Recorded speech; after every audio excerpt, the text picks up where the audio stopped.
buckle up, because we're about to break down the absolute chaos and heart-pounding drama of the Traitors Ireland Grand Finale.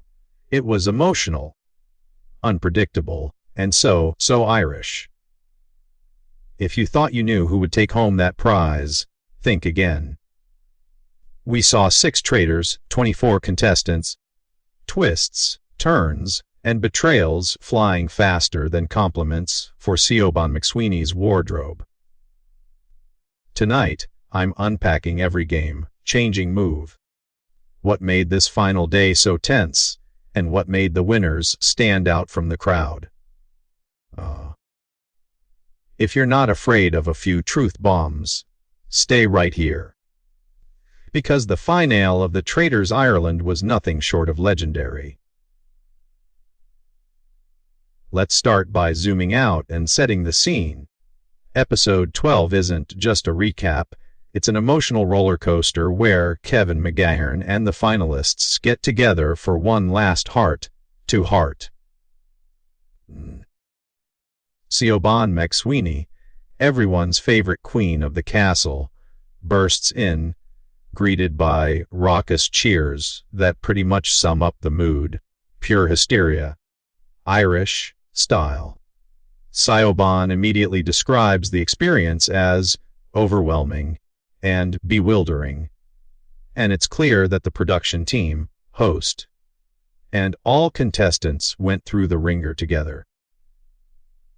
By the end, you can almost feel the exhaustion and camaraderie, making it easy to see why viewers found the finale so gripping. The Irishness of the show seeps into every corner, from the iconic Celtic imagery, shout out to the school benches, and those poets' ink pots, to Siobhan's bespoke kimono with Corridales written across it, little details that give even the European franchise a distinctly local flair.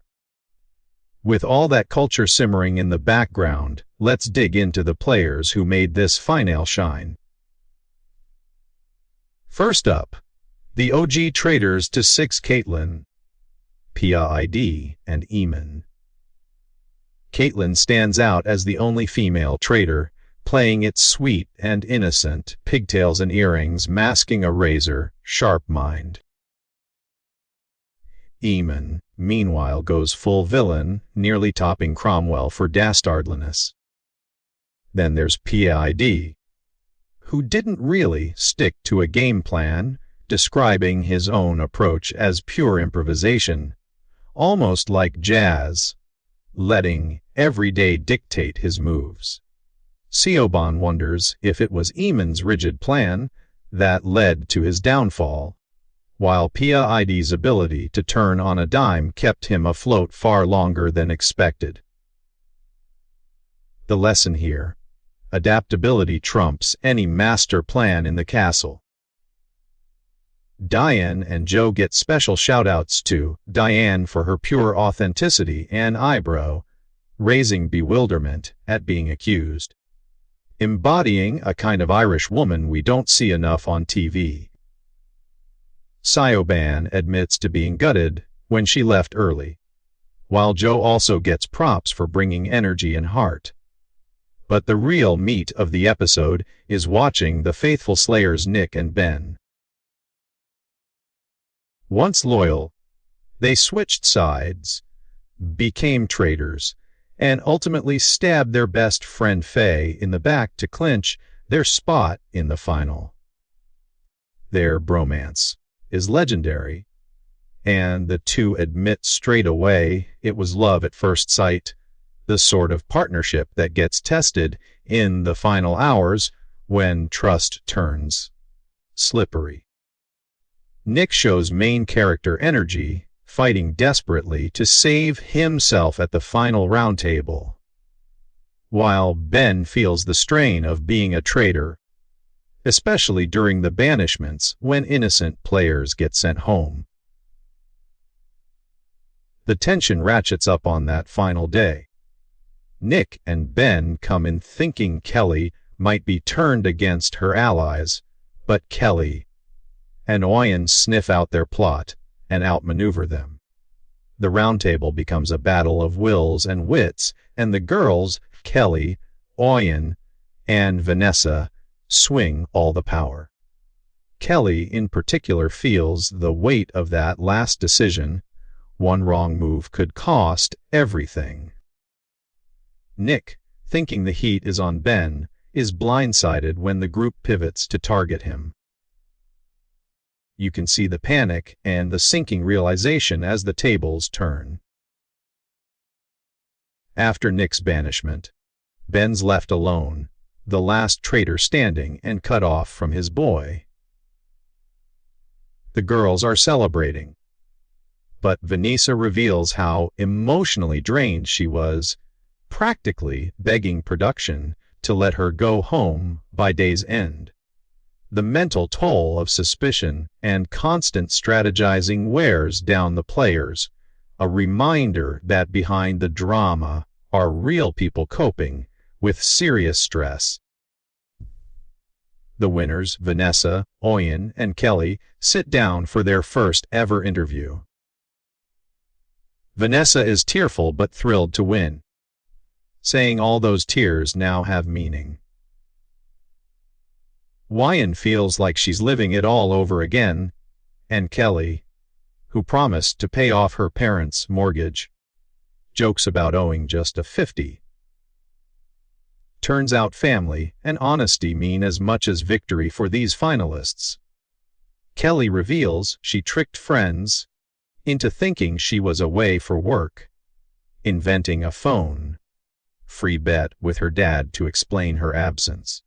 The moment of collective realization in the game is electric.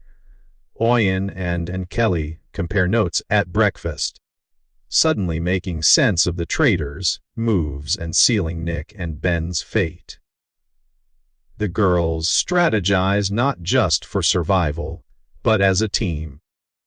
And when Kelly finally clicks those puzzle pieces together, she uses her swing vote to end the traitors' game.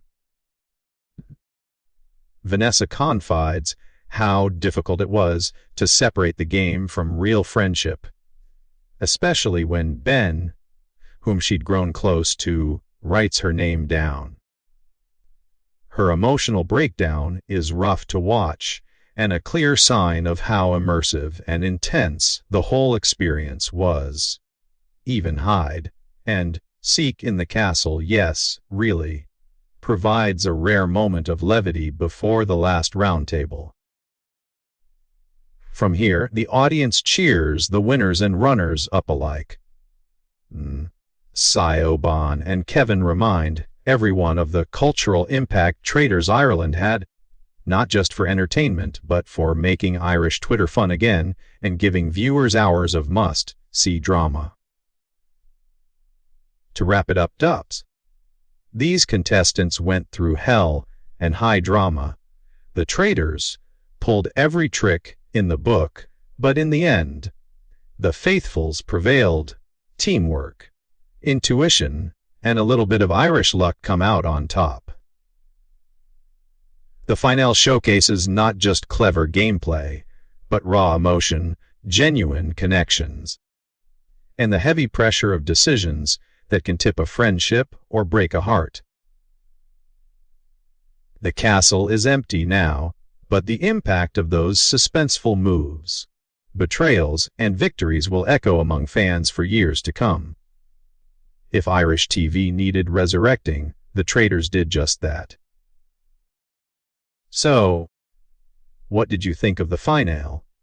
Did Kelly, Vanessa, and Oyen deserve the win, or were Nick and Ben robbed?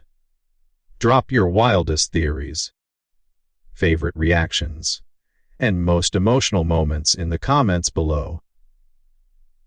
Don't forget to smash that like button, share with your friends, and subscribe for more drama-filled recaps. See you next time.